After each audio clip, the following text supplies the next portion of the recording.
Hello everyone, this is Kaylee from Nerdy Birdie Adventures, and today I am here for another comic book roundup video. It's been a while since I've done one of these, and I'm sorry about that.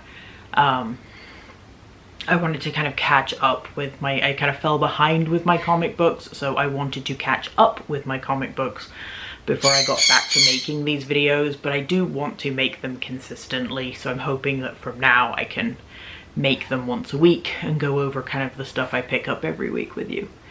Yeah, so I will just jump right into the comics I picked up this week. I have four today, and I'll just go through them in the order that I have them here. So the first one is the Green Arrow annual, the 2024 Green Arrow annual. I'm actually not a huge reader of Green Arrow, but my partner is, and then my partner tells me what's happening in the run, so I'm kind of caught up on what's happening even though I don't read it myself. But I picked this one up because I saw previews for it online, and I thought it was cute, so I wanted to have it as part of my comic book collection. But yeah, essentially, so what happens in this is Ollie is babysitting what we think are the children of the Arrow family. Kind of, Ollie is a lot older, so he's babysitting the children of, again, we think the Arrow family, and he's telling them and they're insisting that he tell them stories, and older Ollie just wants to take a nap, but he tells them the story of a villain that he has been trying to track down for a very long time called Firestarter, and he kind of tells them the entire story of that, and then kind of at the end they help him actually figure out who Firestarter is, and they help him put a stop to Firestarter, which is really, really cute.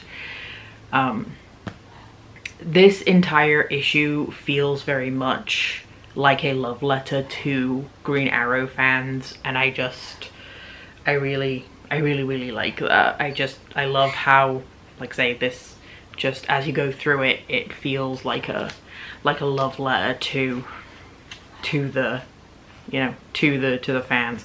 So it goes through kind of like various things that have happened in Ollie's life. It kind of goes through his various costumes through the years. It's just very, that, like, just how it comes off to me. I think now the run is going to be transitioning to a new artist. I don't know if it's a new writer, but they're transitioning to a new artist, so I believe this is the artist kind of last this artist's but yeah, so I think it's this artist's last run or last issue with the characters, and then it's switching to a new artist in the next issue. Now the Absolute Power is done. But yeah, so if you're a fan of Green Arrow, definitely recommend this one. It's really cute. It's really cute. Okay, next that I picked up is Batman 154. I actually have the number right this time. I'm usually terrible with the Batman issues and getting the numbers wrong. This is the second post Absolute Power issue, so it's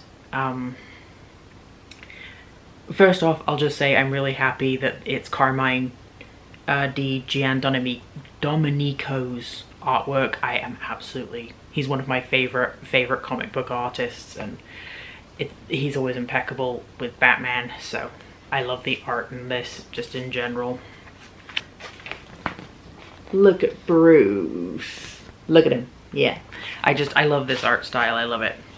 So because we're now moving into a new storyline after Absolute Power, this is obviously picking up all of kind of like the story threads, and there's a bunch of story threads in here, like the Riddler being a crypto bro, which is kind of hilarious to me. I kind of love that that's the direction we're going with Edward Nygma. He's a super rich crypto bro now.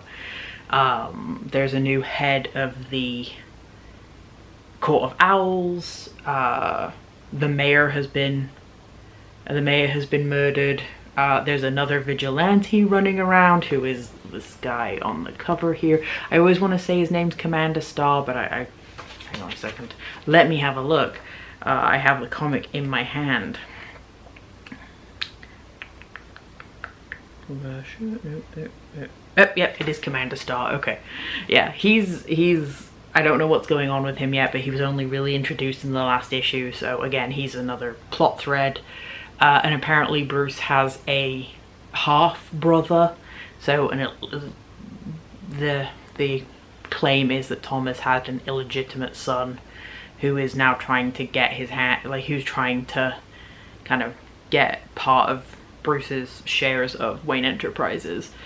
There's also some political strife going on in Gotham City. So yeah, so we'll see where all, I suppose you have to keep reading, we'll have to keep reading to see where all of that goes, but it is very much coming off as establishing all of the different plot threads that are gonna come up soon. Like that's the vibe the issue gives me. But it's a good issue. Like we've got some good action, we've got, you know, we're starting to put together the mysteries, and it's also kind of interesting as seeing Batman as more of an outsider than he was before, in the sense that the police aren't supposed to work with him. Like, he's at odds with Commissioner Vandal Savage, and Gordon is a private investigator now, but Harvey Bullock is still in the police force, so he helps them out. And it's interesting seeing Bruce not having the police on his side, Batman not having the police on his side as much as he may have had them before. So it's an interesting shift in dynamic for him. Okay, so the next issue that I picked up is My Adventures with Superman #6. This is the last one. So this is a kind of between season storyline between season 1 and season 2 of the show that you can, I think you can watch it on Max still. Yeah, but it's a, you know, mid-season. I think they do the same thing with the Harley Quinn series, is there's comic runs between the series to kind of give more story stuff. So this focuses on Superman and Amazo, the Amazo robot. And it has a very Iron Giant feel to it, like you are not a gun kind of thing. That's very much the vibe that I got from the entire storyline. So this obviously is the last issue, so it wraps everything up. The only kind of issue I've had with this storyline is that it introduces a character who isn't mentioned in season 2 as far as I'm aware.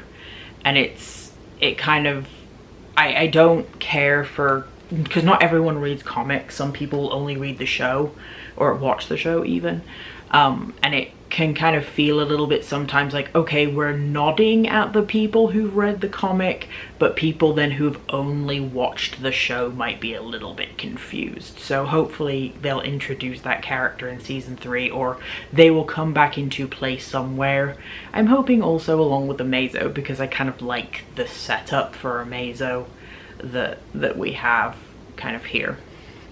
But it's also just in general a very cute Christmas story, and it's very in tune with kind of the vibe of the show, if that makes sense. Like, the comic doesn't go off in a weird tangent that feels at odds with the show. It does feel they've got very much the same vibe. So if you like the show, I do recommend checking out the comic book too. It's only 6 issues, it wouldn't take you that long to read, and they'll probably come out with a trade paperback for it, so I recommend picking up the trade paperback when it comes out if you're interested in kind of reading another story in that universe.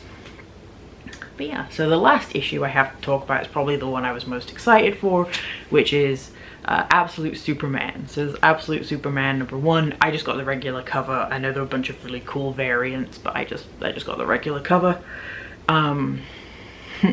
So of the 3 Absolute titles that were announced, so Batman, Wonder Woman, Superman's actually the one that I was most interested in. I have read Absolute Batman. I haven't read Absolute Wonder Woman, but I did read Absolute Batman, and don't get me wrong, I love the setup that's going on there. But this one was the one I was really interested in because it's been a while since we've seen a new take on Superman that isn't making him evil. Don't get me wrong, I think the evil Superman could potentially be done well. I think if you got the setup right, I do think Evil Superman could be done well. And I'm a fan of the Injustice comics, and that's coming from that stance, which I don't necessarily believe is 100% Evil Superman done really well, but again, right setup. But anyway, what I like about this is that I believe that Clark is still who he is at his core. He is still that symbol of hope, but in a different way than what we are used to, and I really like that. I also like that this version of Kal-El has memories of Krypton. So a little bit of kind of setup, I guess. So they've kind of changed, as far as I'm aware. I'm not a super big reader of Superman, so correct me if I am wrong, but all the Supermans that I've read or that I'm familiar with has Krypton kind of being a very utopian place, whereas this Krypton is very much not. There is a hierarchy, there's a caste system, all that kind of good stuff in place on Krypton, and that's what causes Krypton's fall. Is essentially, you know, people not wanting to hear things they don't like, or things that they don't particularly kind of agree, that don't align with their worldviews, and essentially that causes the fall of Krypton. So we have Kal, who was founded and raised by the Kents, so he still has that core to his background, but instead of being this big symbol of hope, he is a shadow, essentially. But I also like that he has we're touting this as a wilder Superman, and I think I like that idea. I like the thought of him having a wild streak. It makes his, don't be wrong, I don't think that Superman isn't interesting, but having it set up that way from the beginning, I just gives an interesting twist as far as I'm concerned. But yeah, I really enjoyed this, and the art style is really pretty. I will show you my favorite panel if I can find it. Of course, providing I can find it, I will show you my favorite panel. Oh, this one here. So just Kal peeking out from under the hood here. I really like that. That's my favorite panel, but I definitely recommend this. It does a pretty good job of setting up kind of what happens on Krypton, setting up who Kal is as a person, and giving us a kind of vibe of what's happening with his powers. Also, I love that Lois Lane is like a military agent. I like that we're going there with it. But yeah, so I definitely recommend picking this up. Also do recommend Absolute Batman. I can't recommend Absolute Wonder Woman because I haven't read it, so I can't, like, that's not saying that it's bad. Just one way or the other, I can't recommend it because I haven't read it, so can't recommend what I haven't read. But yeah, so that's it for all of the comics that I picked up this week. Yeah, I'm hopefully gonna make these videos every week, unless I'm out of town or something and I can't pick up my comic books for whatever reason, but I'm gonna try and get them out either Thursdays or Fridays, Saturdays at the very latest. But yeah, so I hope you enjoyed this. Let me know any comic book recommendations if you have them, because I'm always looking for new stuff to read. It doesn't have to be DC. I will take any kind of recommendations. I have the next comic I kind of want to focus on reading is, I got the deluxe book 1 of Once and Future, which I'm really excited because Dan Mora's art is peak and it's Arthurian legend, so I think it follows vaguely the novel by T.H. White, so I'm really excited about that. My next video should be a vlog from over the weekend. If you like this video, leave it a like. If you didn't like it, leave it a dislike. Let me know your thoughts in the comments below. And until next time, stay nerdy, my friends. Bye.